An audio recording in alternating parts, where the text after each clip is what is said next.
लालू भालू अपनी बीवी और छोटे छोटे 4 बच्चों के साथ जंगल की एक गुफा में रहता था। उसकी बीवी का नाम भानुमती था। उसके बच्चों का नाम था मोना, निक्कू, रोमा और मीनू। सब लोग बड़े प्रेम से रहते थे। एक दिन जंगल में एक जानवर शहद बेचने आया। वह जानवर बंदर था। बंदर की भालू से बहुत पक्की दोस्ती थी। उसने भालू को एक बड़ी शीशी में शहद दिया। भालू बहुत खुश हुआ। उसने बंदर से कहा, कल तुम मेरे यहाँ दावत खाने आओ। भानुमती प्रसन्न होकर बोली, देवर जी, मेरी देवरानी और बच्चों को भी लाइएगा। भालू ने जंगल के सब पशु पक्षियों को भी दावत के लिए बुलाया था। दावत खाने के बाद बीवियां तो गुफा में बैठकर बातें करने लगी और आदमी लोग बाहर चले गए। वे खेलने लगे। बच्चे भी अपने पिताओं का खेल देखने बाहर आ गए।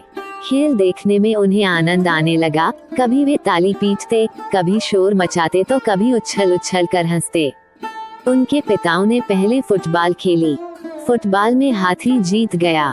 फिर उन लोगों ने पतंगबाजी करनी शुरू की। बंदर ने हाथी की पतंग काट दी। हाथी ने सबसे कहा, अब आइस पाइस खेलेंगे, देखिए उसमें कौन हारता है।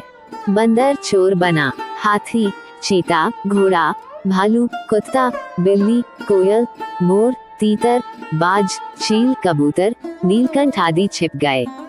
बंदर ने सबसे पहले हाथी को पकड़ा, क्योंकि वह बहुत बड़ा था, छिप नहीं सकता था। फिर इन लोगों ने ऊंच नीच खेलना शुरू किया। खेलते खेलते जब ये लोग थक गए तो सुस्ताने लगे। भालू ने कोयल से कहा, कोयल रानी, आज तो अपना गाना सुना दो। कोयल गाने लगी तो मोर नाचने लगा। मोर को नाचता देख भालू और बंदर भी नाचने लगे, पर और लोगों ने उन्हें नाचने नहीं दिया। बेचारे चुपचाप मन मारकर बैठ गए। मोर ने अपना नाच खत्म किया ही था कि एक आइसक्रीम वाला आ गया। लाल, पीली, हरी, नीली आइसक्रीम सबने खाई। आइसक्रीम वाले के साथ एक गुब्बारे वाला भी आ गया। बच्चों ने खूब सारे गुब्बारे खरीदे। इतने में रात हो गई। सब लोग अपने अपने घर चले गए। सबको भालू की दी हुई दावत बड़ी अच्छी लगी। उन्होंने दावत की तारीफ की और सोचा कि अब वे भी वैसी दावत देंगे। अपने घर पहुंचकर हाथी को सर्दी हो गई, क्योंकि उसने बहुत आइसक्रीम खाई थी। उसकी बीवी ने डॉक्टर शेर को बुलाया। डॉक्टर शेर ने हाथी को देखा, थर्मामीटर से उसका बुखार लिया, रक्तचाप देखा और आला लगाकर छाती तथा पीठ देखी। फिर चश्मा लगाकर उसने कागज पर दवाएं लिख दी। भालू की बीवी की ओर देखते हुए कहा, आपके पति को निमोनिया होने का डर है। मैंने दवाएं लिख दी हैं, ठीक समय पर दे दीजिएगा। अभी एक इंजेक्शन दे रहा हूँ, शाम को फिर से दूंगा। कम से कम 12 इंजेक्शन देने होंगे। डॉक्टर शेर तो इंजेक्शन देकर चला गया। उसके गए बाद हाथी को छींक पर छींक आने लगी। वो अपनी बीवी पर बिगड़ गया, तुमने गलत डॉक्टर को बुलाया। मैं इससे इलाज नहीं करवाऊंगा। इसके इंजेक्शन से मुझे छींक आ रही हैं। बीवी चुप रही। उसने सोचा बीमार से बहस करना ठीक नहीं है। वो डॉक्टर के बताए के अनुसार दवाई देती गई। हाथी पहले तो दवाई देखकर बिगड़ जाता, फिर खा लेता। 10 दिन बाद हाथी ठीक हो गया। उसकी बीवी को बहुत अच्छा लगा। वो उसके चिड़चिड़े स्वभाव से थक गई थी। उसने भगवान से कहा, भगवान बीमार का स्वभाव मत बिगाड़ा करो।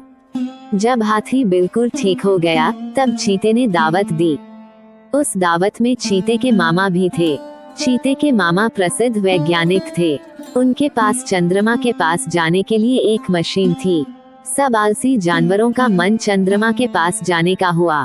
बीवियों ने मना किया, वहाँ मत जाइए, वो पितृलोक है।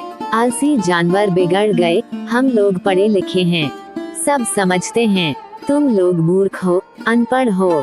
बच्चों और बीवियों को धरती पर ही छोड़कर आलसी जानवरों ने एक विशिष्ट पोशाक पहनी और मशीन पर बैठकर चंद्रलोक के लिए रवाना हो गए। चंद्रलोक पहुंचकर उन्हें बड़ी निराशा हुई। धरती से प्यारा दिखने वाला चंदा मामा उन्हें बिल्कुल भी सुंदर नहीं लगा। उबड़ खाबड़ चट्टानी जगह, पहाड़ों तथा गहरे और चौड़े गोल गड्ढों से भरी हुई थी। वहाँ न सूरज का फैला हुआ प्रकाश था, न हवा थी और न पानी था। जानवरों का दम घुटने लगा। सबके पास ऑक्सीजन लेने की थैलियां थी, फिर भी वे परेशान हो गए। चीता, हाथी और शेर तो बेहोश हो गए। चीते के मामा ने उनको दवाई दी और उनको तथा सभी जानवरों को मशीन में बैठाया। मशीन धरती की ओर आने लगी। ज्यों ज्यों मशीन धरती के निकट आने लगी, त्यों त्यों जानवरों को अच्छा लगने लगा। जब वे पृथ्वी पर पहुँचे, तब पृथ्वी पर तेज अंधड़ आ चुका था। उन लोगों के घर धूल से भर गए थे। उनकी बीवियों ने अपने अपने घरों में झाड़ू लगाए और पोछा लगाया। काम करते करते वे बेहद थक गई थी। अपने पतियों को देखकर वे बिगड़ने लगी, तुम माता पृथ्वी को छोड़कर चंद्रलोक क्यों गए? मालूम है माता को कितना गुस्सा आ गया था।